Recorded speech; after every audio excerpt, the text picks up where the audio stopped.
फिर से आप सभी के लिए आज का क्लास काफी ज्यादा महत्वपूर्ण है, क्योंकि आज की क्लास में ऐसे प्रश्न आपको बताए जाएंगे जो आपके परीक्षा में हमेशा पूछा जाता है। और यह सभी वही प्रश्न है जो बिहार बोर्ड ने मॉडल पेपर में जारी किया था। यानी कि जब बिहार बोर्ड मॉडल पेपर में क्वेश्चन जारी करता है, इसका मतलब हो गया कि बहुत इंपॉर्टेंट वो क्वेश्चन है। तो आइए हम लोग एक एक प्रश्न को ध्यानपूर्वक देखते हैं, समझते हैं, क्योंकि इसी प्रकार से आपके एग्जाम में एक एक प्रश्न पूछा जाएगा।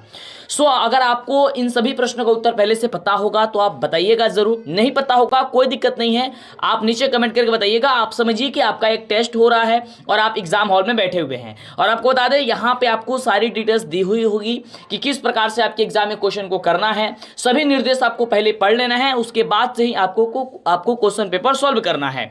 तो आइए हम लोग क्वेश्चन पेपर को सॉल्व करते हैं। सबसे पहले तो वीडियो को लाइक और चैनल को सब्सक्राइब कर दीजिए। जो बच्चे वीडियो को लाइक और चैनल को सब्सक्राइब नहीं करेंगे उनको आगे से वीडियो नहीं मिल पाएगी। तो ये क्लास की शुरुआत करते हैं और देखते हैं कि क्वेश्चन क्या कह रहा है। यहाँ पे आपको विषय कोड मिलेगा 110 और 210। दो प्रथम पाली में एग्जाम देंगे उनका विषय कोड 110 रहता है, जो द्वितीय पाली में देंगे उनका विषय कोड 210 रहता है।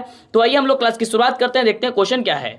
सबसे पहला नंबर प्रश्न ये रहा बाबू आपके स्क्रीन पे कि निम्नलिखित में कौन सी सबसे छोटी संयुक्त संख्या होती है, आपको ये बताना है। चार ऑप्शन आपको यहाँ पे दिया गया, फटाफट से नीचे कमेंट करके बताइए अगर आपको पता है। तो नहीं पता है तो ध्यान से समझते जाइएगा और एक एक बातों को नोट करते जाइए, क्योंकि जिस प्रकार से जो बात आपको बता रहा है यही बात आपको फिर से परीक्षा में दोहराया जाएगा, पूछा जाएगा। क्योंकि बिहार बोर्ड इसीलिए जारी करता है कि आप मॉडल पेपर को समझें और उसके बाद से आपका परीक्षा होगा तो आप बेहतरीन करें उसमें।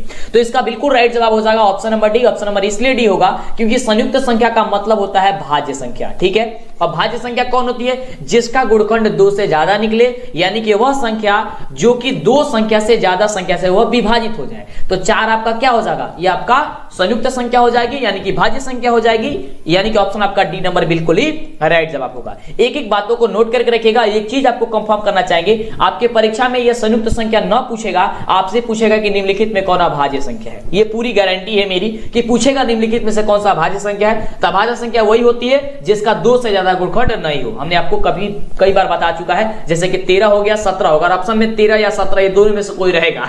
बिल्कुल ये हम इसलिए बता रहे हैं क्योंकि हमें बहुत सारा मॉडल पेपर, बहुत सारा क्वेश्चन पेपर देखने के बाद से अनुभव हो गया है, ठीक है। तो उस क्वेश्चन को आप लोग जरूर याद कर लीजिएगा। अगला क्वेश्चन है कि पाई कौन सी संख्या है? बताइए तो पाई कौन सी संख्या है? तो पाई आपका हो जाएगी कौन सी संख्या? अपरिमेय संख्या, क्योंकि कई बार हमने आपको बताया। तो देखिए जो आपको बताते हैं, पढ़ाते हैं, वो क्वेश्चन आपके एग्जाम में 100% रहता है कि आपका पूछा ही जाएगा। और मेरा किताब आ चुका है मार्केट में, वो खरीदना चाहते हैं खरीद सकते हैं। डीएलएस एजुकेशन के नाम से किताब है, यानी कि रोशनी पब्लिकेशन से आया हुआ है किताब मेरा, ठीक है। नीचे डिस्क्रिप्शन में लिंक भी है। नई किताब खरीदते हैं तो जल्दी से जाइए, नीचे डिस्क्रिप्शन में लिंक दबाइए और हमारे वेबसाइट पे पहुंचिए जल्दी से, ठीक है। लेकिन वीडियो को टेस्ट देने के बाद अगला है कि निम्नलिखित में कौन अपरिमेय संख्या है? अपरिमेय संख्या कौन होता है बाबू? अपरिमेय संख्या वही होता है जिसे हम लोग p बटे q के रूप में नहीं लिख सकते हैं। तो यहां से आपको 4 ऑप्शन से ये चेक करना है कि कौन अपरिमेय संख्या है, यानी कि किसे हम लोग p बटे q के रूप में नहीं लिख सकते हैं। तो ऑप्शन नंबर में हम ए देख रहे हैं, तो ए नंबर दिया गया √3 बट्टे √12। तो √12 को हम कटाएंगे 3 से तो कितना होगा? √1 बट्टे हो जाएगा कितना? 4 3 12 यानी कि 4। और √1 बट्टे 4 को जब बाहर करेंगे तो 1 बट्टा हो जाएगा 2, क्योंकि यहाँ पे 1 का वर्गमूल 1 होता है और 4 का क्या होता है? 2 होता है। चलिए तो ये आपका परिमेय संख्या आ गया। अब यहाँ पे देख रहे हैं ऑप्शन नंबर सी में, तो ऑप्शन नंबर सी दिया गया है 7 बटे 7। 7 बटे 7 को घटाएंगे तो क्या होगा? √1 बटे 1 हो जाएगा। √1 बटे 1 जब इसका वर्गमूल करेंगे तो केवल 1 बचेगा, यानी कि ये भी आपका परिमेय आ गया। आपका ऑप्शन नंबर डी देख रहे हैं, तो डी में दिया गया है √2 गुणे √2। तो 2 को रूट में से एक बाहर हो जाता है संख्या, यानी बचेगा केवल 2। तो 2 बचेगा तो 2 बटे 1 हो जाएगा, ये भी परिमेय हो गया। लेकिन ऑप्शन नंबर जो बी देख रहे हैं ये दिया गया है √2 बटे 10। इसे जब हम देखिए एक एक बातों को समझिए, हर चीज बाबू हम समझा रहे हैं ताकि आप बेहतरीन करें, हम आपके लिए कर रहे हैं, इसलिए एक एक बातों को नोट कीजिए, दिमाग में बैठा दिए। एक बार में नहीं होता है, 2 बार वीडियो देखिए, रिपीट करिए, लेकिन एकदम जबरदस्त धमालना चाहिए प्लीज। तो क्या हो जाएगा? कटेगा तो कितना होगा? 1 बट्टे √5 हो जाएगा। ये कटेगा तो 1 बट्टे √5 हो जाएगा। अब 1 बटे √5 को जब हम लोग इसको करेंगे तो 1 का 1 होता है, हमने आपको बताया, लेकिन √5 बाहर नहीं जाएगा, यानी कि √5 ही हो जाएगा। इसका मतलब होगा कि √5 कौन सी संख्या? अपरिमेय संख्या है। तो यानी कि अपरिमेय संख्या क्या हो जाएगा? ऑप्शन नंबर बी ही हो जाएगा, ठीक है। तो बेहतरीन तरीके से समझिएगा तब तो मजा आएगा ना, गर्दा मचेगा एकदम परीक्षा में। चलिए मां सरस्वती आपका सफलता जरूर दिलाएगी, बस ईमानदारी पूर्वक आप वीडियो देखिए, तैयारी कीजिए मजेदार तरीके से। इसीलिए वीडियो को लाइक और चैनल को सब्सक्राइब कर लीजिए, जिससे कि आगे से वीडियो मिला करे। अगला बाबू प्रश्न कह रहे हैं कि 2 संख्याओं के लसा तथा मसा बराबर होती है तो वह संख्या कैसी होती है? तो वो भी संख्या आपकी बराबर ही होती है, यानी कि ऑप्शन आपका बी नंबर बिल्कुल हो जाएगा राइट जवाब। आपने एक फॉर्मूला याद किया होगा कि दोनों संख्याओं का गुणनफल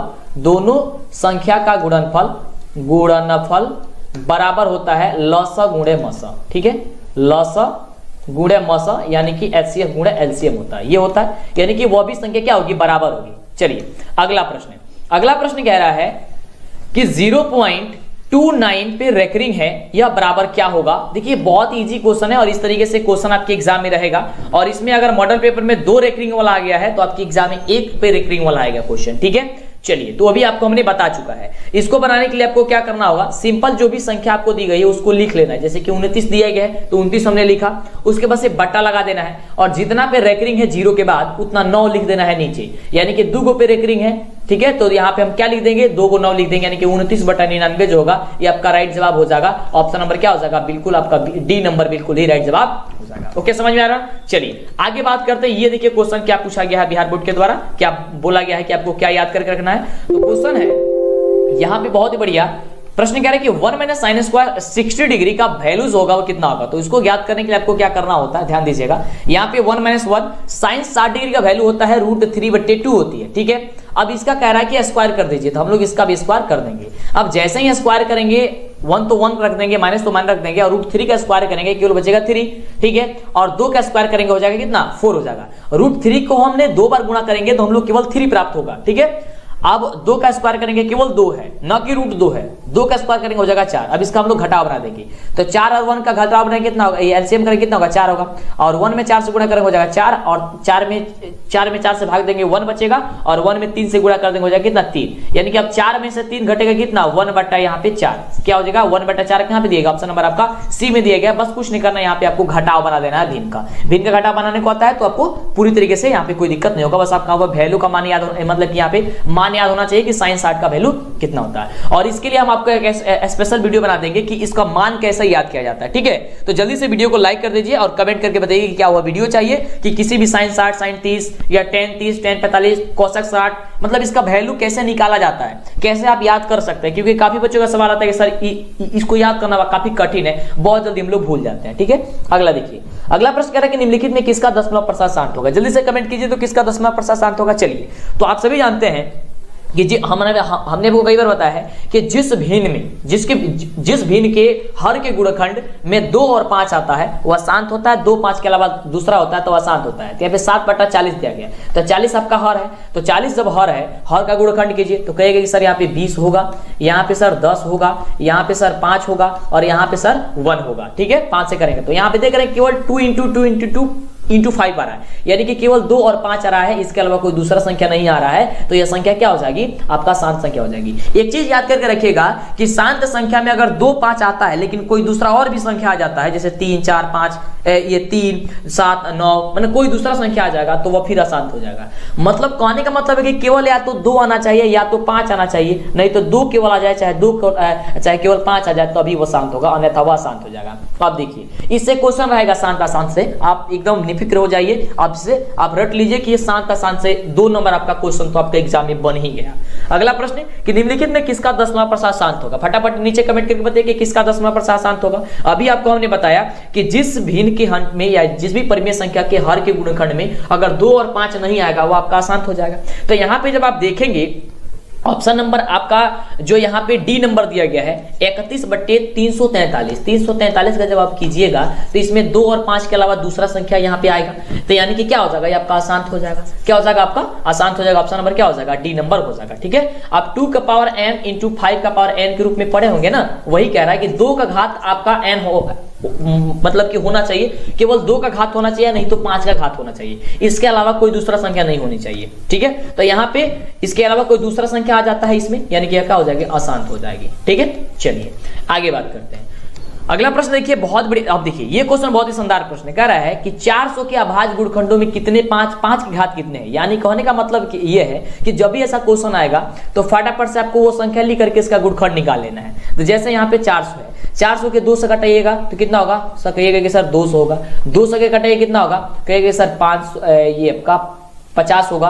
अब यहाँ पे 2 से कटेगा कितना होगा सर, कहिएगा सर 25 होगा, बिल्कुल। अब 5 से कटेगा कितना होगा, यहाँ पे 5 होगा, और यहाँ पे 5 से कटेगा कितना होगा, 1 होगा। यानी कि अब 5 का घात पूछ रहा था, 5 का घात कितना बड़ा है, 5 का घात 2 ये बड़ा है, तो यानी कि 5 का घात 2 यानी कि ऑप्शन हमारा क्या हो जाएगा, ए नंबर हो जाएगा। ठीक है, समझ में आ रहा है ना। बस ज्यादा कुछ माथा पीछे नहीं करना, बस आपको इतना ही ध्यान रखना है, आपका आंसर जो होगा बिल्कुल राइट जवाब निकल करके फटाफट से चल जाएगा। अगला देखिए, अगला नंबर प्रश्न कह रहा है कि यदि 130 बराबर 15 गुणे 8 प्लस 10 दिया गया है का मौसा जो है x और y है, तो x और y का वैल्यू जो होगा वह क्या होगा। कहने का मतलब यह है कि 130 और 15 का जो मौसा है वह इन सभी ऑप्शन में से किसका मौसा वही होगा जो 130 और 15 का निकल के आएगा। और एक चीज यहाँ पे आप गौर कीजिएगा, तो यह यूक्लिड विभाजन एल्गोरिथम में दिया गया है। क्या दिया गया, a बराबर बी क्यू प्लस आर। यहाँ पे देख सकते हैं a 130 a है, b आपका क्या है 15 है, और q क्या है 8 है, और r आपका यहाँ पे 10 है। ठीक है, तो ध्यान दीजिए, पहले आप निकालिए 130 और 15 का एचसीएम।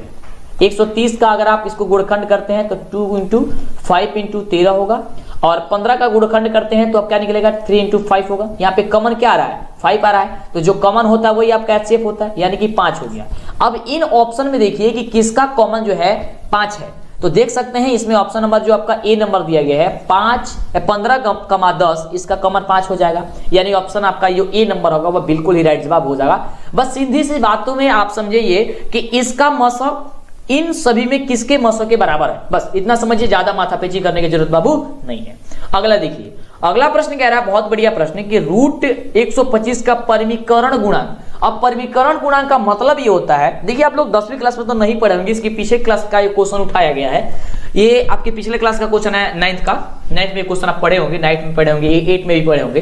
125 का रूट में दिया गया इसका परिमीकरण गुणांक का मतलब होता है कि किस संख्या से गुणा करें ताकि वह परिमेय में बदल जाए। तो यहां से ऑप्शन में कौन ऐसा ऑप्शन है जिसमें हम गुणा करेंगे ताकि वो परिमेय बदल जाएगा, तो कहेंगे सर रूट 5 में अगर गुणा करते हैं परिमेय बदल जाएगा। कैसे, देखिए 125 रूट में दिया गया है, और गुणे अगर करते हैं हम लोग 5 से तो क्या हो जाएगा, ये 625 हो जाएगा। 625 होगा ना, 125 में 5 गुणे 625, 625 का वर्गमूल कितना होता है 25 होता है, यानी कि परिमेय में बदल गया। ऑप्शन नंबर क्या हो जाएगा, सी नंबर हो जाएगा। ठीक है, तो इतना ही बस आपको ध्यान देना है और आपका आंसर बिल्कुल निकल करके चला आएगा। तो अगला नंबर प्रश्न कह रहा है कि निम्नलिखित में कौन सा युग्म सअभाज्य है। अब देखिए सअभाज्य वही संख्या होती है जिसका मौसा 1 निकलता है, यानी कि जिसमें एक कॉमन होता है, मौसा 1 निकलता है। तो अगर आप इसका भी मौसा निकालिएगा, इसका भी मौसा निकालिएगा, इसका भी मौसा निकालिएगा, तो यह एक मौसा नहीं आएगा। लेकिन अगर आप 9 और 16 को निकालिएगा तो इसका मौसा 1 आ जाएगा, यानी कि ऑप्शन नंबर आपका जो ए नंबर दिया गया है, ये ए नंबर आपका क्या हो जाएगा, बिल्कुल ही राइट जवाब हो जाएगा। चलिए आगे बात करते हैं अगले प्रश्न की।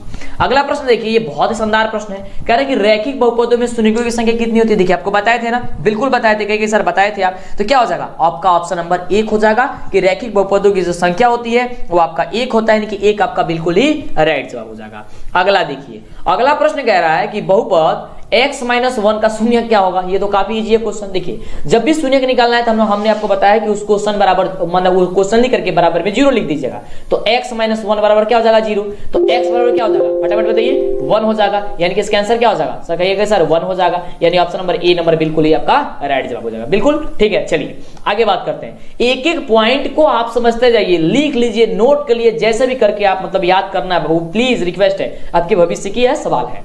अगला क्वेश्चन आप एकदम गर्दा मचाइए, 17 फरवरी के दिन मैथ की परीक्षा है और 17 फरवरी के दिन आपको गर्दा मचाना है। प्रश्न कह रहा है कि किसी बहुपद किसी द्विघात बहुपद के शून्य की यदि -4, 7 दिया गया हो, -4 और 7 दिया गया हो, तो द्विघात बहुपद क्या होगा। तो देखिए शून्य का मतलब हो गया कि यह अल्फा, बीटा दिया गया है। तो जब भी आपसे द्विघात बहुपद पूछेगा तो सबसे पहले अल्फा प्लस बीटा और अल्फा इंटू बीटा निकाल लीजिएगा, यानी कि अल्फा प्लस बीटा कीजिएगा तो कितना होगा, अल्फा का मान -4 दिया गया तो -4, आप प्लस में बीटा का वैल्यू कितना हो जाएगा 7, यानी कितना हो जाएगा यहाँ पे हो जाएगा 3। ठीक है, निकले कितना 3 हो गया, ये माइनस में था तो आपका कितना निकलेगा 3, alpha into beta, alpha into beta, तो यहाँ पे -4 गुणे कितना हो जाएगा 7, 7 चौका कितना होता है 28, तो हो जाएगा माइनस का 28। ठीक है, अब चलिए, अब द्विघात बहुपद बराबर एक सूत्र होता है, द्विघात बहुपद बराबर एक सूत्र होता है। सूत्र क्या होता है, ध्यान दीजिएगा कि x² minus alpha plus beta into x into alpha into beta plus alpha into beta.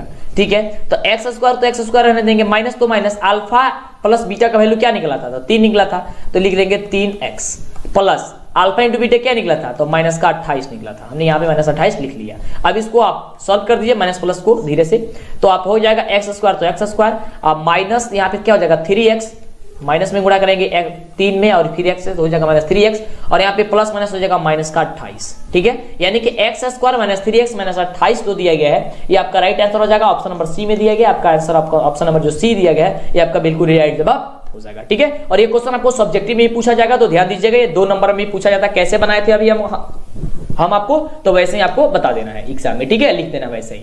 अगला देखिए प्रश्न, अगला प्रश्न वही क्वेश्चन पूछ दिया गया उसी तरीके के, लेकिन यहाँ पे योगफल और गुणनफल दिया गया है, यानी कि अल्फा प्लस बीटा और अल्फा इंटू बीटा का मान दिया गया है। देखिए ध्यान से, क्वेश्चन कह रहा है कि एक द्विघात बहुपद के शून्यकों का योग और गुणनफल 5,6 है, तो बहुपद बता दीजिए। तो यानी कि इसका योग, ये शून्यकों का योगफल कितना है 5 है, और यहाँ पे अल्फा इंटू बीटा कितना दिया गया 6 दिया गया, गुणनफल आपको दिया गया है। तो सूत्र आपको हमने क्या बताया था, x square minus alpha plus beta into x minus plus alpha into beta.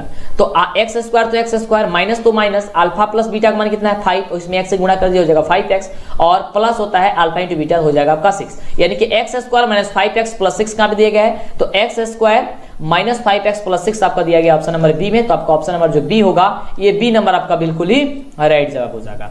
अगला देखिए, अगला बहुत ही बाबू शानदार प्रश्न है, कह रहा है कि यदि बहुपद y square minus 6y plus का 8 के शून्य का अगर अल्फा और बीटा होती है तो अल्फा इंटू बीटा ज्ञात कीजिए। देखिए काफी कमाल का क्वेश्चन है और इसका एक फॉर्मूला होता है, लेकिन आप फॉर्मूला मत पढ़िए, आप बिना फॉर्मूला का बना दीजिए इसका। जब भी अल्फा इंटू बीटा पूछेगा तो क्या करना है, जो भी आपको बहुपद दिया गया है उसके सबसे लास्ट वाले संख्या को लिख लेना है। लास्ट वाला संख्या कौन है बाबू, 8 है, 8 लिख लिया, और उसके बाद पहला वाला बाटा में लिख दीजिए। पहला वाला संख्या कितना है, इसमें y स्क्वायर है, तो y स्क्वायर में किससे गुणा किया गया, 1 से गुणा किया है, यानी कि आपको लिख लीजिए नीचे में 1, 8 बटा 1 कीजिए कितना होगा 8, आपका आंसर हो गया 8। कहां पे देखिए ऑप्शन नंबर ए में, बस बिल्कुल आपका राइट जवाब हो गया, कुछ ज्यादा समझने समझने की जरूरत नहीं है। और फॉर्मूला भी आपका यही होता है कि अल्फा इंटू बीटा बराबर होता है क्या चीज, c बट्टे ए, ठीक है। तो वही आपका c का मान आपका 8 है और e का मान 1 है, यानी कि c कटा दीजिए, 8 बटा 1 क्या हो जाएगा आपका 8 निकल करके चला आएगा।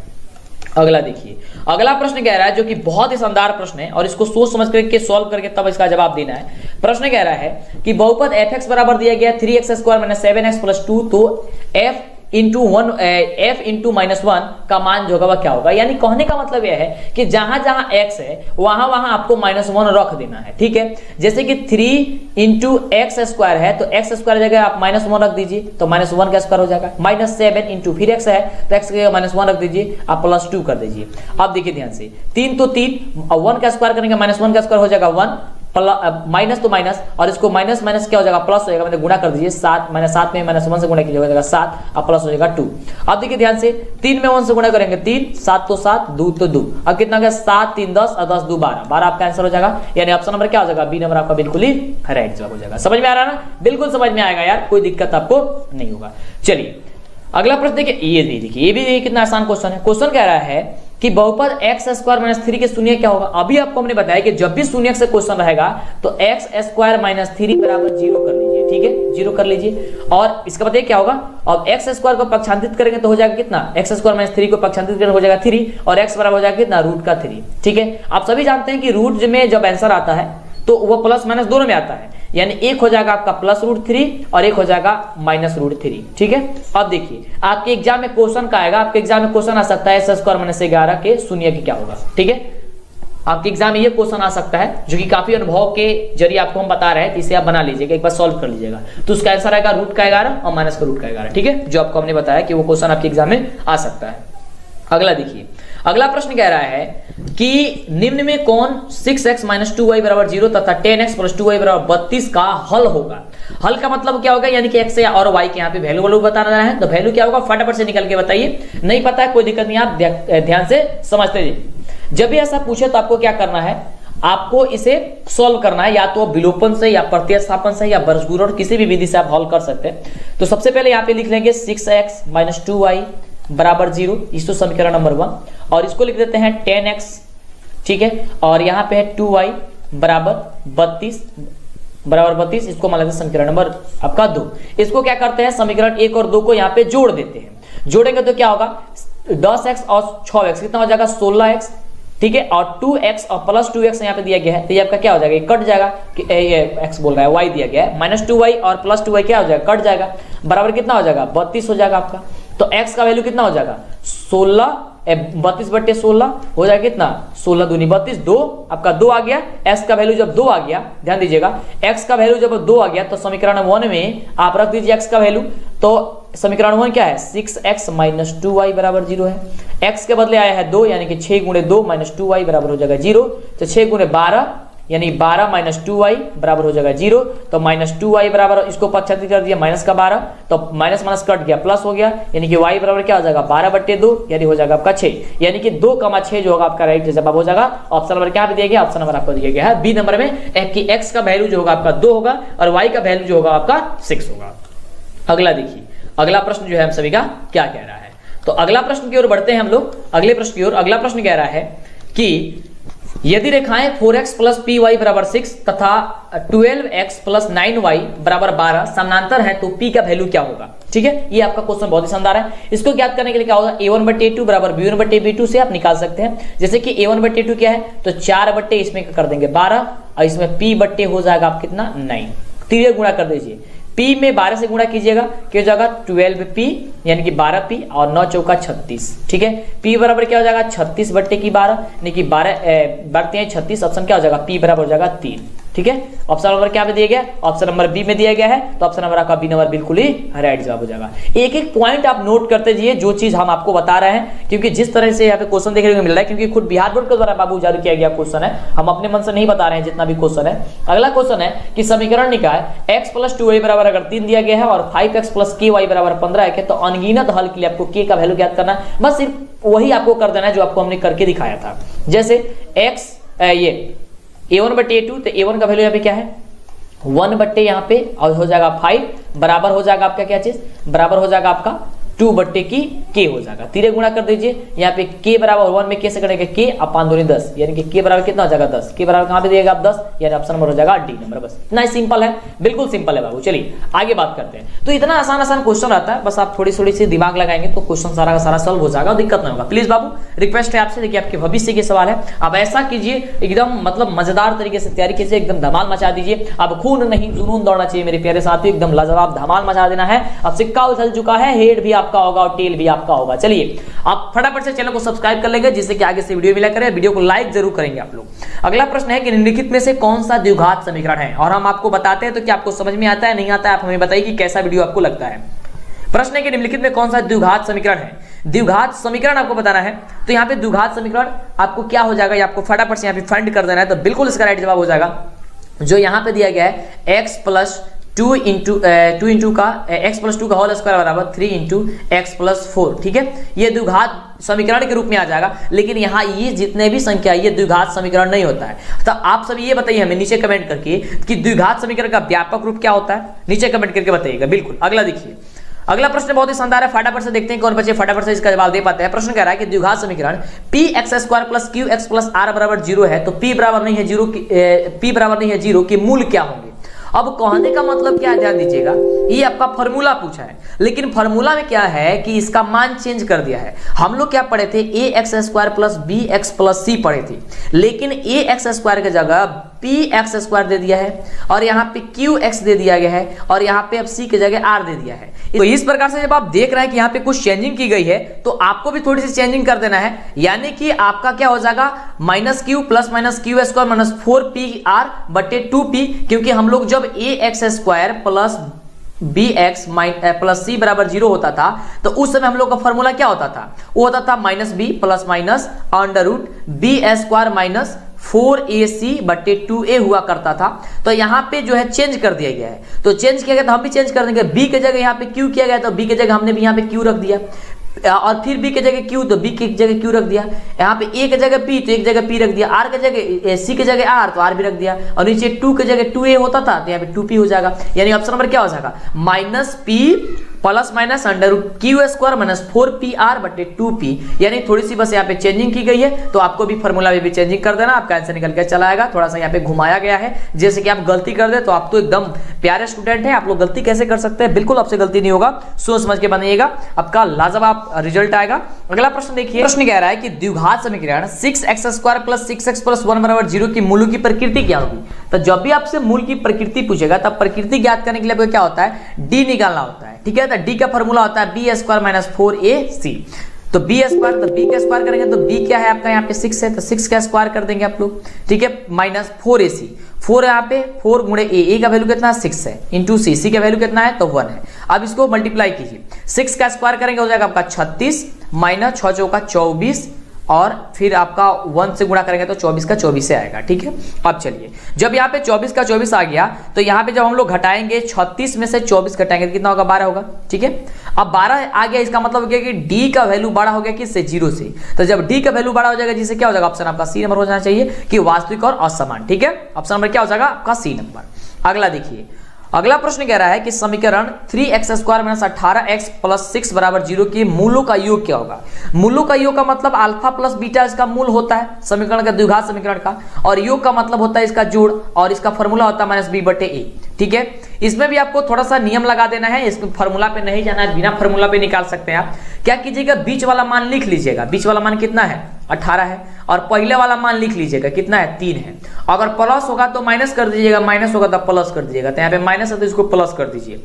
अब इसको कटा दीजिए, कितना हो जाएगा 6 × 3 = 18, आपका आंसर क्या हो जाएगा 6 पे कहाँ पे दिएगा, ऑप्शन नंबर डी में दिएगा, आपका आंसर निकल के चला है। बस इतना ही सिंपल होता है, बस आगे कुछ नहीं करना है। जब भी योग पूछेगा तो बीच वाला मान लिख लेना है, बटा में पहला वाला मान लिख लेना है, प्लस होगा तो माइनस कर देना, माइनस होगा तो प्लस कर देना है। आपका जो आंसर होगा वो आपका निकल के चला आएगा। तो इस प्रकार से इसका निकल के आंसर क्या आया था, 26 नंबर प्रश्न का आ गया था आपका आंसर डी नंबर, ठीक है। क्या निकल के आया, डी नंबर।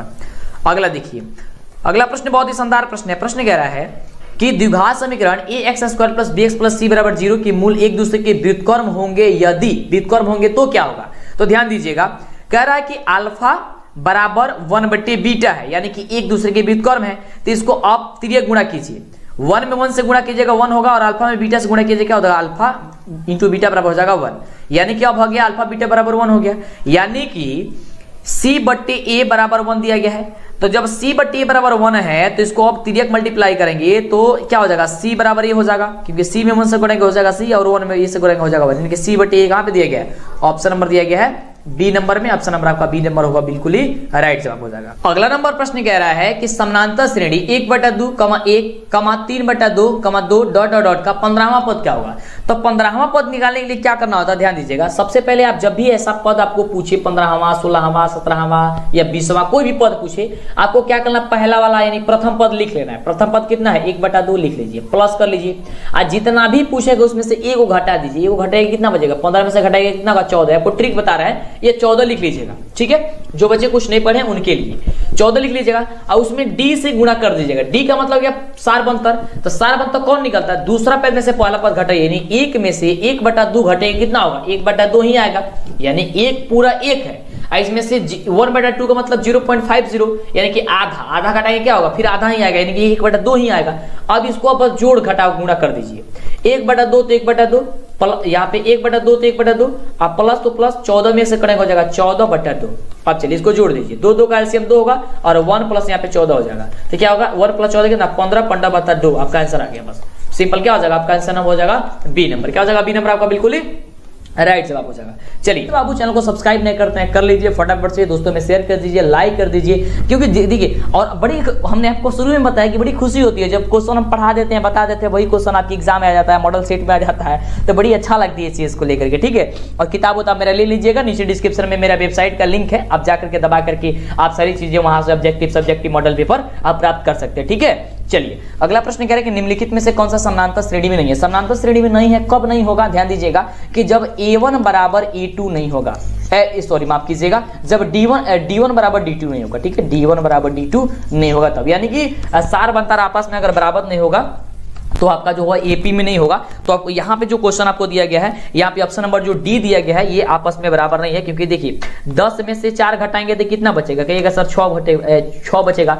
अब 15 में से 10 घटाएंगे तो कितना बचेगा सर, कहिएगा सर 5 बचेगा। ठीक है, तो ये बराबर तो है नहीं, कहीं 6 आ रहा है, यहाँ पे 5 आ रहा है। ठीक है, तो ये आपका बराबर नहीं है, यानी कि आपका यह समानांतर श्रेणी में नहीं है। ठीक है बाबू, चलिए अगले प्रश्न की बात करते हैं। बिल्कुल, अगला नंबर प्रश्न देखिए बहुत ही धमाल मचाने वाला प्रश्न है कि यदि किसी समानांतर श्रेणी का पहला पद 9 है, सार्वंतर -3 है, तो इसके प्रथम पद के प्रथम 12 पदों का योगफल ज्ञात करना है। तो ध्यान दीजिएगा यहाँ पे a बराबर दिया गया बाबू 9 और d बराबर दिया गया है -3 और इसके प्रथम 12 पदों का याद करना है, यानी कि S12 का वैल्यू निकालना है। तो ध्यान दीजिएगा काफी लाजवाब क्वेश्चन है और देखिए हर एक चीज को आपको बता देते हैं और थोड़ा सा लंबा यहाँ पे प्रोसेस दे देता है क्वेश्चन में, लेकिन लंबा प्रोसेस नहीं देना चाहिए, थोड़ी ऑब्जेक्टिव है। लेकिन अच्छा चीज है ये कि अगर ऑब्जेक्टिव में लंबा प्रोसेस देता है तो आप लोग अच्छा कीजिएगा आगे जाकर के, क्योंकि ज्यादा दिमाग लगेगा, ज्यादा अच्छे क्वेश्चन सॉल्व कीजिएगा तो बहुत अच्छा रहेगा। ठीक है, चलिए तो इसको ज्ञात करने के आपको एसन ज्ञात करना है। तो एसन का फॉर्मूला आप लोग जानते हैं, क्या जानते हैं कि n/2 × 2a + n-1 × d हम लोग का एक फॉर्मूला होता है। चलिए इसे सॉल्व करते हैं हम लोग। तो s यहाँ पे 12 दिया गया, तो n/2 का मतलब 12/2 हो जाएगा, इंटू 2a यानी कि 2 गुणे आपका हो जाएगा यहाँ पे 9। ठीक है, प्लस n-1 यानी कि 9 में से यहाँ पे n-1 यानी कि 12 में से हो जाएगा आपका कितना 1 × d का वैल्यू कितना -3 है। अब चलिए यहाँ पे घटाएंगे, हो जाएगा 12/6 तो 2 हो जाएगा, 6 हो जाएगा। चलिए उसके बाद से 9 दूनी 18 प्लस यहाँ पे ध्यान देंगे 12 में से 1 घट जाएगा, कितना बचेगा 11 में 3 से गुणा करेंगे तो कितना बचेगा 33 हो जाएगा, कितना -33। ठीक है, माइनस का हो जाएगा 33। चलिए अब -33 6 हो गया अभी। अब चलिए यहाँ पे 18 है और यहाँ पे -33 है, तो जब 18 और 33 को जब आप लोग ये कीजिएगा, जब आप लोग हटाइएगा तो बचेगा कितना 15। ठीक है, बचेगा कितना 15, तो -15 बचेगा। ठीक है, अब देखिए 6 में गुणा करेंगे जब आप -15 से तो कितना हो जाएगा 15×6 = 90, यानी कि माइनस का हो जाएगा 90 कहाँ पे दिया गया बाबू, देखिए ऑप्शन नंबर सी में दिया गया। तो इस तरीके से आप लोग कमाल धमाल मचाइए परीक्षा में जाकर के, पूरे एक एक प्रश्न को समझिए। भले देखिए बाबू लंबा प्रोसेस हो रहा है, लेकिन हम अपने लिए नहीं ना कह रहे हैं, हम आपके लिए कह रहे हैं, ताकि आप जो परीक्षा में धमाल मचाएं, क्वेश्चन बदल के भी पूछा जाए, थोड़ा सा मेथड चेंज करके पूछा जाए, कुछ नहीं पढ़े हैं तो पूरा पढ़ लीजिए, आप समझ लीजिए, ध्यान दीजिए। अब ऐसा मत कीजिए कि वीडियो अधूरा छोड़ करके चले जाइए, फिर ऐसे कीजिएगा तो गड़बड़ हो जाएगा। बिल्कुल, अगला प्रश्न कह रहा है कि समानांतर श्रेणी 17, 34, 51 डॉट डॉट डॉट का पद, कौन सा पद 117वां है, यानी कि 117वां में है, यानी कि 117वां पद आपको बताना है। तो इसको याद करने के देखिए क्या करना होता है आपको। यहाँ पे आपको a बराबर दिया गया है कितना 17, आपको यहाँ पे देखिए उसके बाद से 34 आपको दिया गया, क्या दिया गया ये आपको 34 बोल रहे हैं। यहाँ पे आपको d का वैल्यू याद करना है, तो a2 में से a1 होता है, घटाइए आपको, तो यानी कि 34 में से 17 घटाइए कितना बचेगा, 17 बचेगा, यानी कि ये आपका a का वैल्यू भी 17 है और d का वैल्यू भी आपका क्या हो रहा है 17 ही हो रहा है। और 117वां पद आपको बताना है, यानी कि an 17 बताना है आपको, क्या होगा। ठीक है, यहाँ पे तो ध्यान दीजिएगा, यहाँ पे हम लोग का फॉर्मूला होता है a + n-1 × d से हम लोग निकलेगा। तो a का वैल्यू हम लोग का है 17 आप प्लस n हम लोग को तो निकालना ही निकालना है, तो यहाँ पे रख देंगे हम लोग n -1 × d। d का वैल्यू कितना है बाबू, d का वैल्यू हम लोग का दिया गया है कितना निकला था 17, और टोटल वैल्यू हमने कहा यानी कि an का वैल्यू कितना दिया गया है 170। ठीक है, क्या दिया गया है 170। आप देखिए ध्यान से, यहाँ पे 17 आप प्लस हो जाएगा, आप 17 में n से गुणा हो जाएगा 17n। ठीक है, और माइनस हो जाएगा यहाँ पे 17। ठीक है, अब देखिए ये 17 से ये 17 कट जाएगा, बच जाएगा ये आपका 100 बराबर 170। अब देखिए 17n बराबर हो गया आपका 170, तो n बराबर क्या हो जाएगा 170/17।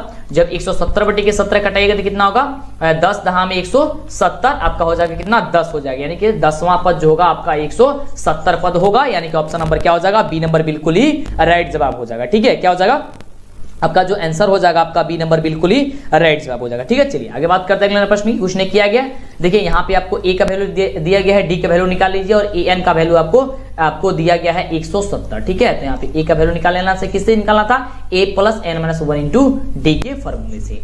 चलिए अगला प्रश्न देखिए बाबू, कितना अच्छा क्वेश्चन है। अगला नंबर प्रश्न देखिए काफी कमाल का प्रश्न ये रहा आपके स्क्रीन पे। प्रश्न कह रहा है कि समानांतर श्रेणी 51, 48, 45 डॉट डॉट डॉट में 6 में पदों की जो संख्या होगी वो क्या होगी। तो ध्यान दीजिएगा यहाँ पे आपको ए का वैल्यू दिखेगा, तो ध्यान से 51 दिया गया है। आपका डी का वैल्यू जो दिया गया है वह आपको निकालना होगा। 48 में से अगर आप घटाते हैं यहाँ पे 51 तो माइनस का 3 हो जाता है, और आपको ए एन का जो वैल्यू है वे आपका कितना दिया है, 6 दिया गया है। ठीक है, तो हम लोग को 6 पदों में आपकी संख्या बताना है, यानी कि ए एन बराबर हम लोग फॉर्मूला जानते हैं A plus N minus 1 into D जानते हैं हम लोग। तो ए एन का वैल्यू बाबू हम लोग का कितना दिया गया है, ए एन का वैल्यू हम लोग का 6 दिया गया, तो 6 बराबर हो जाएगा ए का वैल्यू क्या हो जाएगा, यहाँ पे 51 दिया गया, तो 51 आप प्लस यहाँ पे n माइनस 1 इंटू डी, तो n माइनस 1 को ये n माइनस 1 यहाँ पे हम लोग रहने देंगे। उसके बाद से डी का वैल्यू कितना दिया गया बाबू, तो यहाँ पे आपको माइनस का 3 हमने निकाला है, तो इसे हम लोग लिख देंगे। उसके बाद से ध्यान से देखेंगे तो 6 को 6 हो जाएगा, और 51 को 51, और यहाँ पे देखेंगे n में -3 से गुणा करेंगे हो जाएगा -3, और n माइनस 1 में -3 से गुणा करेंगे हो जाएगा प्लस का 3। ठीक है, अब देखिए आगे प्रोसेस हम लोग करते हैं। तो 6, अब देखिए यहाँ पे 6 बराबर हो जाएगा यहाँ पे 51 और 3 कितना होता है 54, यानी कि 54 अब -3n। ठीक है, अब इसे हम लोग पक्षांतरित करते हैं, तो जब हम लोग पक्षांतरित इसे करेंगे तो यहाँ पे कितना हो जाएगा, यहाँ पे हम लोग हो जाएगा 3n बराबर हो जाएगा 54 माइनस का 6, तो 3n बराबर हो जाएगा कितना 48 हो जाएगा, और n बराबर कितना हो जाएगा 48/3 यानी कि 16। तो 16 आपका आंसर जो है n का वैल्यू निकल के चला आएगा।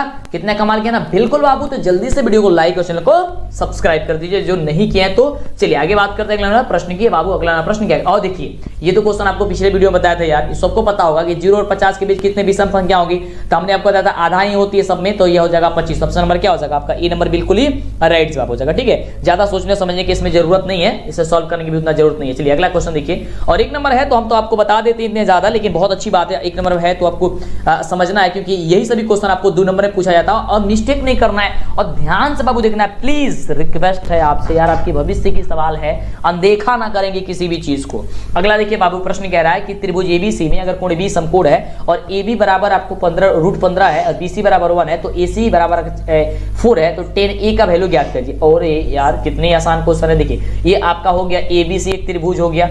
अब यहाँ पे देखेंगे तो यहाँ पे आपका B जो है वह 90 डिग्री यानी कि 90 डिग्री है, सबकोण है। AB का वैल्यू आपका रूट का 15 है और BC का वैल्यू 1 है, तो AC बराबर अगर 4 दिया गया है तो 10A बराबर बताना है। तो 10A बराबर होता है क्या चीज, लंब बट्टे आधार होता है, ये होता है ना, लंब बट्टे कितना होता है, आधार होता है। तो लंब बट्टे आधार, लंब यहाँ पे क्या है 15/1 क्या हो जाएगा आपका यहाँ पे, यह देखिए 10A पूछा है बाबू, 15/1 नहीं होगा 10A। जब यहां से हम लोग देखेंगे कि यहाँ पे बच्चे गलती करते हैं, जब 10A पूछा है तो यहां से देखेंगे तो अब ये वाला लंब होगा, ध्यान देंगे, जो अगर मान दे दिया गया होगा वहां से हम लोग नीचे देखेंगे। अगर C दिया होता तो यहां से यहां देखते, लेकिन अगर यहाँ पे A दिया तो नीचे देखेंगे। तो अब ये नीचे वाला लंब होगा और ये वाला आपका आधार होगा।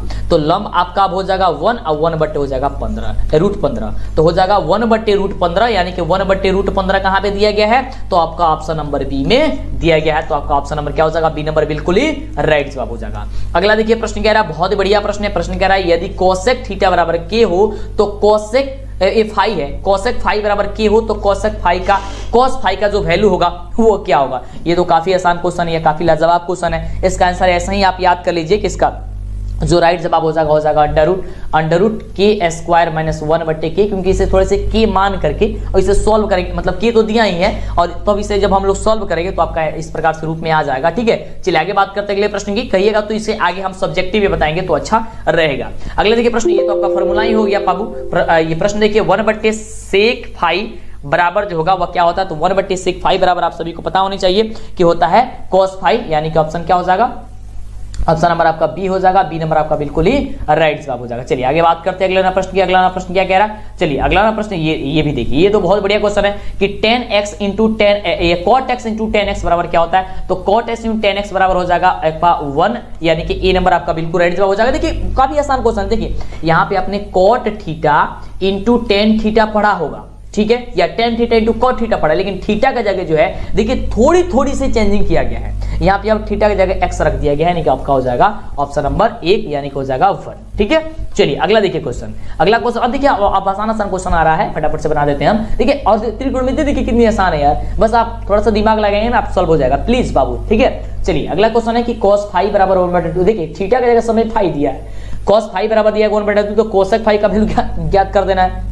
तो cos फाई बराबर आप सभी का पता है क्या चीज होता है, आधार बटे की कर्ण होता है, ठीक है, आधार बटे की कर्ण होता है। और कोसेक फाई आपको यहाँ पे निकाल देनी है, तो कोसेक फाई आपको निकालिए, पहले आप लंब निकाल लीजिए, क्या निकाल लीजिए आप, लंब निकाल लीजिए। तो यही होता है आपका कर्ण बटा लंब होता है, क्या होता है, कर्ण बटा लंब। तो यहाँ पे 1 जब 2 दिया गया है, तो यहाँ पे जब आप लोग आधार दे दिया गया है, और देखिए ध्यान से पहले इसको समझा देते हैं, ठीक है, दिक्कत नहीं होगा इसे। देखिए cos फाई दिया गया है, cos फाई बराबर यहाँ पे दिया गया है 1/2, यानी कि आधार बट्टी की क्या दिया गया है, कर्ण दिया गया है।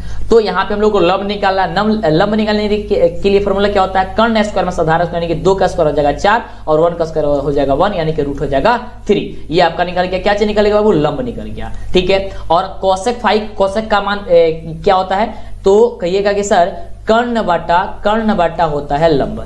तो कर्ण बटा जब लंब होगा तो कर्ण का वैल्यू कितना निकला है, तो कहिएगा कि सर कर्ण का वैल्यू दिया था पहले से ही, तो 2 है, और आपका लंब कितना है, रूट का 3 है। तो 2/√3, 2/√3 कहां पे दिया गया है, तो आपका ऑप्शन नंबर बी में दिया गया है। तो आपका ऑप्शन नंबर बी नंबर बिल्कुल ही राइट जवाब हो जाएगा। चलिए आगे बढ़ते हैं, अगला प्रश्न क्या, अगला प्रश्न हमसे भी क्या कह रहा है, अगला नंबर प्रश्न हमसे क्या कह रहा है, बहुत ही शानदार प्रश्न है। प्रश्न कह रहा है कि यदि फाई बराबर 45 डिग्री दिया गया है, तो sec phi plus cosec phi का वैल्यू बता दे। यानी कि देखिए आप कुछ नहीं करना है, फाई के बदले आपको बस यहाँ पे वैल्यू रख देना है, यानी कि सेक फाई दिया गया तो फाई के बदले 45 और प्लस कोसेक फाई, यानी कोसेक के फाई, इसको यहाँ पे वैल्यू बता देना। तब बस आप सेक 45 डिग्री और कोसेक 45 डिग्री का मान रख के आप केवल जोड़ दीजिएगा। तो जोड़िएगा तो आपका क्या हो जाएगा, आपका जो आंसर है वो आंसर फटाक से निकल के चला आएगा, क्या निकल के आएगा, 2√2 निकल के चला आएगा। आप जोड़ लीजिएगा, ये आपका हो जाएगा ऑप्शन नंबर डी। अगले प्रश्न की बात करते हैं बाबू, काफी कमाल का क्वेश्चन है। प्रश्न कह रहा है कि यदि √3 tan a बराबर -3 है तो a का वैल्यू क्या होगा। तो ध्यान दीजिएगा, √3 tan a, ठीक है, -3 बराबर दिया गया है 0, तो √3 tan a बराबर हो जाएगा 3। अब देखिए tan a बराबर हो जाएगा कितना, 3/√3। अब जब रूट का 3 हो गया तो इसका परमीकरण कर देंगे, या फिर इसको जब कटाएंगे तो ये ऊपर हो जाएगा √3, यानी कि tan a बराबर हो गया √3। अब देखिए, अब ज्ञात कीजिए ये, यानी कि याद कीजिए ये कि tan में किसका वैल्यू √3 होता था, कहिए सर tan 60 डिग्री का होता है, यानी कि tan 60 बराबर हो जाएगा √3। यहाँ पे हो जाएगा tan √ ये 10 का, तो 10 से 10 आपका कट गया, यानी कि क्या हो जाएगा आपका 60 डिग्री जो है आपका आंसर आ जाएगा। क्या हो जाएगा आपका 60 डिग्री, तो 60 डिग्री कहां पे दिएगा, ऑप्शन नंबर बी में दिएगा। देखिए अक्सर जो है ऑप्शन आपका बी नंबर जो है वह बिल्कुल ही राइट जवाब आ रहा है, ठीक है। अब देखिए अगला, देखिए क्वेश्चन, अगला क्वेश्चन बहुत ही आसान क्वेश्चन है, ज्यादा यहाँ पे माथा पीछी भी नहीं करना है। प्रश्न देखिए क्या कर रहा है कि सेक यहाँ पे दिया गया है 35 डिग्री बटे कोसेक दिया गया है 55 डिग्री, ठीक है, और इसका कह रहा है स्क्वायर, आपको बता देना है कि इसका स्क्वायर जो होगा वह स्क्वायर इसका क्या होगा। तो कुछ नहीं करना है, बस आपको एक को मान को चेंज कर लेना है और आपका दूसरा मान आ जाएगा, ठीक है। आपको तो पता ही है, तो इसका आप जब चेंज करते थे तो 1 आता था, तो 1 का स्क्वायर करेंगे तब भी आपका 1 आएगा, यानी कि ऑप्शन आपका क्या होगा, 41 नंबर का आंसर जो हो जाएगा आपका 1 हो जाएगा, यानी कि ऑप्शन नंबर क्या हो जाएगा, सी नंबर बाबू बिल्कुल ही राइट जवाब हो जाएगा, ठीक है। चलिए अगला नंबर प्रश्न देखिए बाबू, काफी कमाल का क्वेश्चन है ये रात का प्रश्न। अगला प्रश्न कह रहा है कि निम्नलिखित में किसका मान सबसे अधिक होता है, यानी कि इनमें से सबसे अधिक मान जो होता है वह किसका होता है। तो याद करके रखिएगा, इसमें जो है सबसे ज्यादा मान हो जाएगा यहाँ पे cot 45 का, क्या हो जाएगा, cot 45 का, क्योंकि cot 45 का मान कितना होता है, शायद 1 होता है, ठीक है। तो ये आपका बात, ये ज्यादा हो जाएगा। अगला देखिए प्रश्न, अगला प्रश्न कह रहा है कि sin 30 का मान कितना होता है। तो sin 30 का मान तो सबको पता है यार, हर एक बच्चे को पता होनी चाहिए कि 1/2 होता है, कितना होता है, 1/2 होता है, यानी ऑप्शन नंबर क्या हो जाएगा, बी नंबर बिल्कुल ही राइट जवाब हो जाएगा, ठीक है। चलिए आगे बात करते हैं अगला प्रश्न की। अगला बाबू प्रश्न क्या कह रहा है, लेकिन अभी तक जो बच्चे अभी तक वीडियो को लाइक नहीं किए हैं, प्लीज बाबू जल्दी से वीडियो को लाइक कर दीजिए, चैनल को सब्सक्राइब कर दीजिए, जिससे कि दिक्कत ना हो। कह रहा क्वेश्चन देखिए फॉर्मूला ही है, और देखिए आपको हमने पहले बताया था कि गणित का क्वेश्चन सॉल्व करने के लिए सबसे ज्यादा पहले जरूरी है कि आप फॉर्मूला याद कीजिए, क्योंकि देख रहे हैं फॉर्मूला बेसिस क्वेश्चन सबसे ज्यादा है। प्लीज बाबू फॉर्मूला याद कर लीजिएगा, यहाँ पे भी फॉर्मूला ही है कि cos स्क्वायर थीटा -1 बराबर क्या होता है, तो याद करके रखिएगा, आपका होता है माइनस का सेक स्क्वायर ए, ठीक है। क्या हो जाएगा आपका -a सेक कह रहे हैं, साइन होगा, ठीक है, साइन स्क्वायर, ऑप्शन क्या हो जाएगा, ए नंबर हो जाएगा। चलिए क्योंकि आप सभी जानते हैं, ध्यान दीजिएगा, आप सभी जानते हैं कि sine square theta plus cos square theta बराबर 1 होता है। तो अगर यहां से हम लोग साइन का वैल्यू निकालते साइन स्क्वायर थीटा तो 1 माइनस कॉस स्क्वायर थीटा होता, लेकिन यहाँ पे 1 माइनस ना करके कॉस स्क्वायर पहले दिया है, यानी कि कॉस स्क्वायर पहले दिया है तो जो साइन स्क्वायर होता था वह माइनस में चला जाएगा, ये है ना। तो इस तरीके से हो रहा है। देखिए एक एक क्वेश्चन आपको पूरा राइट जवाब दिया बताया जा रहा है, एक भी क्वेश्चन यहाँ पे गलती नहीं मिलेगा आपको। अगला प्रश्न कह रहा है कि minus sec square theta into cot square theta का जो वैल्यू होता है यहाँ पे आपको भी क्या होता है, तो बस यहाँ पे भी आपको फॉर्मूला का थोड़ा सा यूज कर देना है कि 1 माइनस सेक स्क्वायर थीटा किसके बराबर होता है, उसको आपको कॉट स्क्वायर से आपको गुणा कर देना है, तो आपको पता हो जाएगा कि इसका राइट जवाब जो ये होगा तो क्या हो जाएगा, ऑप्शन नंबर आपका सी हो जाएगा कि यहाँ पे भी माइनस का 1 ही हो जाएगा। ठीक है, क्योंकि यहां से भी आपको पता है कि यहाँ पे माइनस का 1 होगा। ठीक है, चलिए आगे बात करते हैं। अगला प्रश्न कह रहा है, देखिए अब यहाँ पे भी थोड़ा सा चेंज कर दिया है। देखिए sine alpha into cot alpha का वैल्यू क्या कह रहा है। ठीक है, sine alpha into cot alpha का वैल्यू आपको याद करना है कि यहाँ पे sine alpha into cot alpha का वैल्यू क्या होगा। तो आप सभी जानते हैं साइन अल्फा कर देंगे इंटू कॉट अल्फा का, कॉट का वैल्यू क्या होता है आपका कॉस अल्फा बट्टे क्या होता है साइन अल्फा हो जाएगा। ठीक है, यानी कि कॉस थीटा बटा साइन थीटा होता है, तो साइन थीटा से साइन थीटा कट गया, बच गया क्या चीज कॉस अल्फा, तो कॉस अल्फा क्या हो जाएगा आपका बिल्कुल राइट जवाब हो जाएगा। तो बाबू आपको एकदम परीक्षा में धमाल मचाना है, आपको एकदम डरना नहीं बाबू, लड़ना है एकदम आपको। चलिए अब सिक्का उछल चुका है, हेड भी आपका होगा और टेल भी आप ही का होगा। अगला देखिए क्वेश्चन कह रहा है कि यदि थीटा बट्टे 5 बराबर 12 डिग्री दिया गया हो तो 3 इंटू कोसेक स्क्वायर थीटा का जो वैल्यूज होगा वह क्या होगा, आपको याद करके रखा ये मतलब आंसर क्या होगा, तो इसका बिल्कुल राइट जवाब हो जाएगा ऑप्शन नंबर सी हो जाएगा। क्या हो जाएगा ऑप्शन नंबर इसका सी नंबर बिल्कुल हो जाएगा। और इसको क्वेश्चन को हम कोशिश करेंगे कि सब्जेक्टिव में इसको हम बताएं। ठीक है, ये हम सब्जेक्टिव में बताएंगे तो बहुत ज्यादा बेहतरीन होगा। ठीक है, चलिए अगला देखिए प्रश्न क्या कह रहा है। और वैसे भी ऐसे आप बनाते हैं तो बन जाएगा थीटा बट्टे 5 बराबर 12 दिया गया है, तो 12 × 60 थीटा बराबर क्या होगा 60 डिग्री हो गया। ठीक है, थीटा बराबर कितना हो गया, ठीक है बता देते हैं यार। ठीक है, देखो थीटा बट्टे 5 दिया गया है बराबर 12 दिया गया है, तो 12 यहाँ पे दिया गया तो 3 गुणा कर लेंगे, यानी कि थीटा बराबर हो जाएगा कितना 12 × 50 60 डिग्री हो जाएगा। यानी कि अब 3 गुणे cosec square 60 degree, cosec square 60 degree का वैल्यू बस आप यहाँ पे रख के गुणा कर दीजिए तो 4 निकल के चला आएगा यार।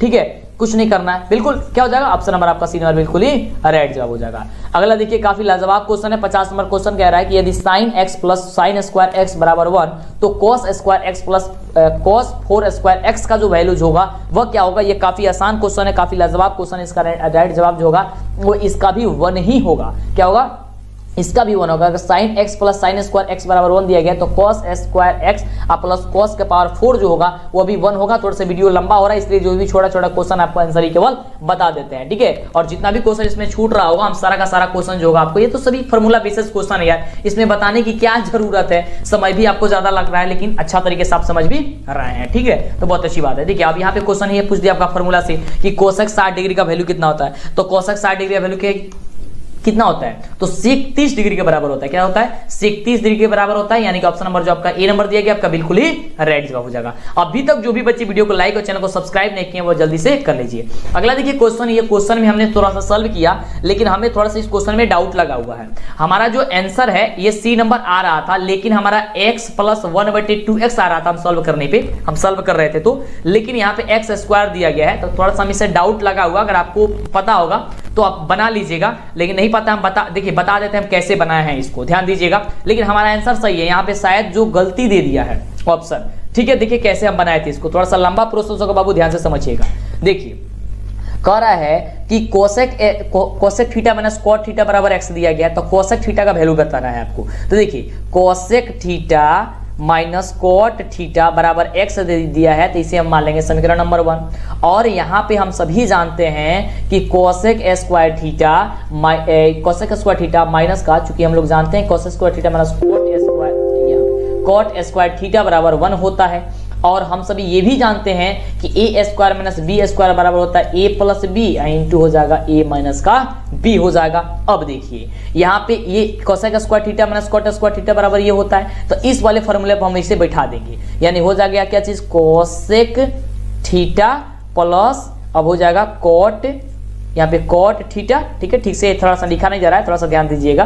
कॉट थीटा इंटू अब हो जाएगा ए माइनस बी, यानी कि कोसेक थीटा माइनस हो जाएगा कॉट थीटा बराबर हो जाएगा यहाँ पे 1। ओके, अब देखिए यहां जब हम देख रहे हैं तो यहाँ पे पहले मान क्या दिया गया है, cosec theta minus cot theta बराबर क्या दिया गया एक्स, तो इसे हम लोग एक्स लिख लेंगे, यानी कि cosec theta plus cot theta into में इसके बदले हम लोग देंगे x बराबर हो जाएगा 1। अब देखिए यहाँ पे x का अगर ये यहाँ पे अगर cosec theta plus cot theta बराबर अगर निकालते हैं, cosec theta plus cot theta अगर हम लोग निकालते हैं तो ये अब ये बट्टा में चला जाएगा नीचे, यानी कि 1/x हो जाएगा। अब चलिए जब 1/x यहाँ पे आ चुका है, यानी कि cosec theta plus cot theta बराबर 1/x आ चुका है, अब हम इसे हम लोग जोड़ेंगे, ठीक है, ध्यान दीजिएगा। यहाँ से हम लोग जोड़ेंगे समीकरण 1 और 2 को, ये समीकरण 2 था। समीकरण 1 क्या कह रहा था, cosec theta minus cot theta बराबर x, और इसको जोड़ते हैं किससे, कोसेक थीटा प्लस कॉट। थोड़ा सा बच्चों को समझ में नहीं आ रहा होगा, कुछ बच्चे होंगे तो बने रहिए हमारे साथ, और जो बच्चे पढ़े लिखे हैं उन लोगों के लिए हम बता रहे हैं, और आप नोट कीजिएगा ध्यान से तो आपको समझ में आ जाएगा। ये आपको 1/x आया था, ठीक है। अब इसे जोड़ते हैं, जोड़ेंगे तो कॉट थीटा कट जाएगा, बचेगा क्या चीज, 2 कोसेक थीटा बचेगा, यहाँ पे बराबर हो जाएगा क्या चीज, यहाँ पे देखिए x/1, देखिए अब इसको जोड़ना है x प्लस x/1, तो यहाँ पे कुछ नहीं है तो 1 हो जाएगा, यहाँ पे बचेगा x और x हो जाएगा, कितना हो जाएगा 2x plus 1/x, 2x plus 1 हो जाएगा यहाँ पे x, यही बचेगा ना, यहाँ पे x नहीं 2x थोड़े ना होगा जी, यहाँ पे केवल x ही होगा, ठीक है, यानी कि x प्लस 1/x हो जाएगा। अब कोसेक थीटा का वैल्यू पूछ ही रहा था, कोसेक थीटा तो निकल ही गया, x प्लस 1/x में अब 2 ये नीचे चला जाएगा, यानी कि x प्लस 1/x और बटे 1 ये बटे 2, तो ये आपका हो गया आंसर। अब ये भाग में तो गुणा में बदल दीजिए इसको, तो x प्लस 1/x इंटू ये आपका चला जाएगा, ये कुछ नहीं है नीचे है तो 1 चला जाएगा ऊपर, नीचे चलेगा 2, यानी कि अब बच गया कितना, x प्लस 1/2। अब यहाँ पे इसको गुणा करिए, x प्लस 1 में 1 से गुणा कीजिए तो x प्लस 1 हो जाएगा, x में 2 से गुणा कीजिए कितना हो जाएगा 2x हो जाएगा, यानी कि x प्लस 1/2x आपका आंसर आना चाहिए, न कि x² प्लस 1/2x आना चाहिए। तो हमने यहाँ पे आपको बता दिया कि हमने किस तरीके से बनाया था और इसी तरीके से बनेगा, आंसर मेरा सही है। यहाँ पे आपको x² नहीं देना चाहिए, शायद हो सकता है कि गलती हो गया होगा बिहार बोर्ड से, यहाँ पे जो भी टीचर होंगे टाइपिंग करते में या फिर भी कैसे, लेकिन अगर आपको पता है कहीं हम गलती होंगे तो आप हमें बता दीजिएगा, ठीक है। लेकिन इस चीज को हम कहते हैं, हम ये नहीं कहते हैं कि हम बहुत बड़े ज्ञानी हैं, हमें जो होता है हम आप बताते हैं समझाते हैं, लेकिन एक भी क्वेश्चन आपको डाउट वाले नहीं रखते हैं हम, ठीक है। तो ध्यान से समझिएगा, अगला नंबर प्रश्न बाबू काफी कमाल का क्वेश्चन है और लाजवाब क्वेश्चन है, तो जल्दी से पहले वीडियो को लाइक कर लीजिए प्लीज बाबू, चैनल को सब्सक्राइब कर लीजिए। अगला नंबर प्रश्न देखिए, प्रश्न कह रहा है कि sec square 60 degree minus tan square 60 degree plus 1 को आपको बताना है। तो आपको क्या करना है कि सेक 60 डिग्री का वैल्यू लिख लेना है, टेन 60 डिग्री का वैल्यू लिख लेना है, दोनों को घटा देना है और एक को जोड़ देना है। जब आप जोड़िएगा तो आंसर हो जाएगा आपका डी नंबर, ठीक है। आपको जोड़ घटाव कर लेना है, बस आपको मान रख के चलिए। अगला क्वेश्चन देखिए, बहुत बड़े, और ये देखिए ये क्वेश्चन काफी आसान क्वेश्चन है बाबू, cot 90 डिग्री माइनस a बराबर क्या होता है, ये सबको पता है यार, तो क्या होता है tan a के बराबर होता है, कितना होता है तो tan a के बराबर होता है, यानी कि ऑप्शन नंबर जो आपका डी नंबर दिया गया है, ये डी नंबर आपका बिल्कुल ही राइट जवाब हो जाएगा। अगला देखिए, अगला प्रश्न हम सभी का बहुत शानदार प्रश्न है। प्रश्न कह रहा है कि 2 tan 30 डिग्री बटे 1 प्लस टेन स्क्वायर 30 डिग्री का जो वैल्यूज होगा ये क्या होगा, ये बस आपको कटा के बता देने हैं। तो ध्यान दीजिएगा, 2 गुणे 10 30 डिग्री का वैल्यू होता है 1/√3 और 1 प्लस टेन स्क्वायर 30 डिग्री, तो 1/3 का स्क्वायर कर देंगे हम लोग, √3 का स्क्वायर करेंगे और यहाँ पे √3 का स्क्वायर कर देंगे, हो गया। चलिए इसे सॉल्व करेंगे तो 2/√3 ये हो गया, ये देखिए 2/√3 ये हो गया। उसके बाद से नीचे यहाँ पे 1 प्लस अब 1/3 को स्क्वायर करेंगे तो 1/3 बचेगा, ठीक है। अब चलिए इसे सॉल्व कीजिए, इसे जोड़ गुणा भाग कीजिए, तो 2/√3 तो 2/√3 यहाँ पे रहने दीजिए। अब देखिए यहाँ पे 3 और 1 का इसे जोड़ कर दीजिए, 3 और 1 का ये एलसीएम कीजिएगा 3 हो जाएगा, यहाँ पे बचेगा 1, 3 मार्क में जाएगा 3 से गुणा कर देंगे हो जाएगा 3 प्लस यहाँ पे हो जाएगा 1, यानी कि हो जाएगा 2/√3 गुने, अब ये नीचे वाला ऊपर भेज दीजिए तो यानी कि हो जाएगा 3/4, तो हो जाएगा 3 दूनी 6 और यहाँ पे 4√3, क्या हो जाएगा 4√3 कटा दीजिए तो 2 दूनी 4 3 दूनी 6, कितना हो गया 3 देखिए यहाँ पे 3/2√3 आपका आ गया, ठीक है, 3/2√3 आ गया। अब इसे आप कटाएंगे तो रूट का 3 हो जाएगा, यानी कि √3/2 आ गया, तो √3/2 आपको बताना है कि √3/2 जो होगा। देखिए थोड़ा सा लंबा प्रोसेस पूछा है तो हम क्या कर सकते हैं, हम तो बताएंगे ही। चलिए बाबू प्लीज तो आप ध्यान समझिएगा, वीडियो छोड़ के न जाइएगा ना तो दिक्कत होगा, ठीक है। तो इसका आंसर हो जाएगा किसके बराबर होता है, √3/2 किसके बराबर होता है, तो 60 डिग्री के बराबर होता है। ऑप्शन नंबर हो जाएगा डी नंबर। क्या हो जाएगा ऑप्शन नंबर बाबू, डी नंबर। वीडियो को लाइक करेंगे, चैनल को सब्सक्राइब करेंगे। बड़ी खुशी होती है कि जितना भी क्वेश्चन बताते हैं पढ़ाते हैं सारा का सारा क्वेश्चन आपके एग्जाम में लड़ जाता है, आ जाता है। तो अगला देखिए प्रश्न कह रहा है कि एक के 6 मीटर ऊंचे खंभे की छाया पृथ्वी पर 2√3 है लंबी है, तो सूर्य का जो उन्नयन कोण होगा आपको ये बताना है क्या होगा। तो देखिए काफी आसान क्वेश्चन है, यहाँ पे आप त्रिभुज के तरीके से आप समझ सकते हैं इसको। जैसे मान लीजिए ये 6 मीटर आपकी इसको पहले दर्शा देते हैं एबीसी से। आपका 6 मीटर ऊंची खंबी है और पृथ्वी पर छाया कितना है 2√3 है। तो कह रहा है सूर्य का उन्नयन कोण यानी कि आपको कोण बता देना है। तो आपको देखिए यहाँ पे लंब बटे आधार से बनेगा, यानी कि 10 के फॉर्मूला हम लोग जाएंगे, 10 हो जाएगा, ठीक है 10 से। तो यानी कि 6/2/3, ठीक है, ये 2√3, ठीक है, लंब बटे आधार। तो ध्यान दे 3 दूनी 6 यानी कि 3/√3 और √3 को 3 से कटेगा तो बचेगा √3 यानी कि हो जाएगा √3। तो √3 बताइए 10 में किसका मान √3 होता है, तो कहेंगे सर 10 60 डिग्री का मान होता है, 10 60 डिग्री का वैल्यू होता है √3। तो √3 कितना हो जाएगा 60 डिग्री, यानी कि ऑप्शन हो जाएगा डी नंबर। समझ में आ रहा है ना। चलिए बाबू अगले प्रश्न की बात करते हैं। अगला प्रश्न देखिए क्या कह रहा है। अगला नवा प्रश्न देखिए बहुत ही शानदार प्रश्न पूछा गया है कि किसी मीनार की ऊंचाई अगर 15 मीटर है, जब सूर्य का उन्नयन कोण 60 डिग्री हो तो मीनार की छाया की लंबाई जो होगी वह जमीन पर क्या होगी। बहुत ही आसान क्वेश्चन है, ध्यान से समझिएगा, क्योंकि यही सभी क्वेश्चन जब आपके एग्जाम में पूछे जाते हैं तो आप कंफ्यूज हो जाते हैं। तो कंफ्यूज आपको नहीं होना है, आपको डरना नहीं बाबू, लड़ना है। आपके अंदर खून नहीं जुनून दौड़ना चाहिए। ये आपका 15 मीटर आपको दिया गया है, उसके बाद से नीचे छाया की लंबाई कितनी दी गई है बाबू, तो ये आपको ज्ञात ही करना है। और इसका उन्नयन कोण दिया गया 60 डिग्री, यानी कि 10 से बनाएंगे, 10 60 डिग्री से, तो हम लोग का बन जाएगा 10 60 बराबर हो जाएगा AB/BC। तो AB का मान कितना दिया गया 15, 15/BC, BC तो निकालना ही है क्योंकि इसकी छाया की लंबाई निकालना है। तो यहाँ 10 60 का वैल्यू होता है √3, तो √3 बराबर हो जाएगा 15/BC। अब इसको मल्टीप्लाई करेंगे तिर्यक, तो क्या हो जाएगा √3BC बराबर हो जाएगा 15। तो BC बराबर हो जाएगा हम सभी के क्या चीज 15/√3। अब √3 नीचे नहीं रहता, इसे हम लोग क्या करेंगे परिमीकरण कर देंगे। तो ऊपर √3 से गुणा कर देंगे, नीचे √3 से गुणा कर देंगे, तो हो जाएगा 15√3 हो जाएगा। नीचे हो जाएगा √3, 2 को रूट हो गया तो एक रूट मतलब कि बाहर हो जाएगा 3, तो 3 हो गया नीचे, और 3 पचे हो जाएगा 15 यानी कि 5√3। तो 5√3 बाबू देखिए कहाँ पे दिया गया बाबू, ऑप्शन नंबर सी में दिया गया है। तो आपका ऑप्शन नंबर सी बिल्कुल ही राइट हो जाएगा। चलिए बात करते हैं अगले प्रश्न की। और अभी तक वीडियो को लाइक, चैनल को सब्सक्राइब नहीं किया जल्दी से कर दीजिए। ये देखिए क्वेश्चन आपको अभी बताया थे, मतलब पीछे वाले वीडियो में हमने बताया था आपको। और ये देखिए यहाँ पे भी क्वेश्चन लड़ गया। बड़ा खुशी होती है जब आपको सभी बताया हुआ क्वेश्चन आपके एग्जाम में लड़ जाता है, मॉडल पेपर में लड़ जाता है, बिहार बोर्ड जारी करता है। तो ऐसा ही मिलेगा आपको आगे सारे क्वेश्चन और आपको लड़ता जाएगा क्वेश्चन। आपके एग्जाम एकदम धमाल मचाना है आपको, तो जल्दी से पहले वीडियो को लाइक और चैनल को सब्सक्राइब जरूर कर दीजिए। अगला क्वेश्चन क्या है, निर्देशांक अक्षों के प्रतिच्छेदन बिंदु को हम लोग क्या कहते हैं। निर्देशांक अक्ष के प्रतिच्छेदन जो बिंदु होती है उसे हम लोग मूल बिंदु कहते हैं। काफी दिनों से बता रहे हैं आपको, कार्तीय और ऊर्ध्वाधर आपको तल को जब ये प्रतिच्छेद करते इसे क्या कहते हैं, और इसका मूल बिंदु होता है मूल बिंदु कहते हैं। और मूल बिंदु का निर्देशांक होता है 0,0। अगला देखिए अगला प्रश्न कह रहा है, बहुत ही शानदार प्रश्न कह रहा है कि बिंदु -6, किस पाद में स्थित है आपको ये बताना है। तो हमने आपको बताया था, बार बार आपको हम बता रहे हैं, कई बार बताए हैं, देख सकते हैं। देखिए जो क्वेश्चन हमने आपको बार बार बताते हैं और वही क्वेश्चन आता है, बड़ा दिल से अंदर से खुशी होती है कि हमारे बच्चे तो सभी बना लेंगे, ठीक है। तो देखिए ये हो गया आपका तल होता है, ये प्रथम होता है, ये द्वितीय होता है, ये आपका तृतीय होता है, ये आपका चतुर्थ होता है। लेकिन बार बार बताते हैं जिससे कि दिक्कत ना हो।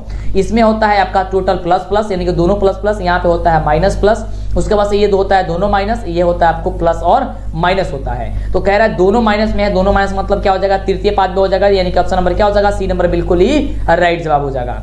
अगला देखिए अगला प्रश्न बाबू हम सभी क्या कह रहा है, जल्दी से वीडियो को लाइक और चैनल को सब्सक्राइब दोस्तों में तो शेयर करना ना भूलेंगे आप लोग, सभी बच्चों को शेयर कीजिए। बताइए कि बहुत ही धमाल क्वेश्चन चला रहे हैं मंटू सर, तो जल्दी से वीडियो को चैनल को सब्सक्राइब कर लीजिए आप लोग भी और देखना शुरू कर दीजिए। कह रहे हैं कि मूल बिंदु से बिंदु P sine theta into cos theta की दूरी जो होगी वो क्या होगी। तो मूल बिंदु से आपको दूरी बताना है, तो मूल बिंदु से इसकी दूरी जो होगी क्या हो जाएगी आपका 1 इकाई हो जाएगी। क्या हो जाएगी 1 इकाई हो जाएगी। ऑप्शन नंबर क्या हो जाएगा बी नंबर बिल्कुल ही राइट जवाब हो जाएगा।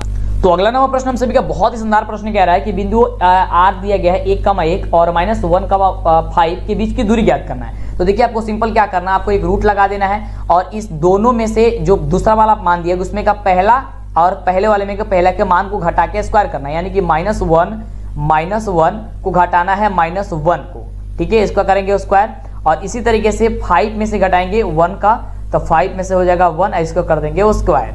ठीक है, अब देखिए -1 कितना होगा, -2 का स्क्वायर करेंगे हो जाएगा 4, आप प्लस यहाँ पे 4, 5 में से 1 जाएगा, कितना बचेगा आपको, यहाँ पे बच जाएगा आपका 4 का स्क्वायर करेंगे हो जाएगा 16 और 4 कितना होता है, 20 होता है। ठीक है, अब देखिए जब 20 होता है तो 20 को आप लोग रूट से बाहर कीजिए, रूट से बाहर करेंगे कितना, 2√5 हो जाएगा। ठीक है, 2 दूनी 4, 4 5 20, यानी हो जाएगा ऑप्शन नंबर क्या, सी नंबर दिया गया। देखिए बिल्कुल आपका राइट जवाब हो गया ना, बिल्कुल एकदम आपको एकदम लाजवाब तरीके से आपको बता रहा है और काफी जबरदस्त तरीके से। अगला देखिए क्वेश्चन, और अगला क्वेश्चन देखिए आपके स्क्रीन पे, और सभी सब्जेक्ट का आप लोग आंसर की देख लीजिएगा, इस चैनल पे उपस्थित है तो इसके लिए वीडियो को लाइक कर दीजिए ताकि आपको वो सारा का सारा आपको एक एक करके मिल जाए। डिस्क्रिप्शन में भी हम आपको लिंक दे देंगे, आप सबका ढूंढ करके देख लीजिएगा।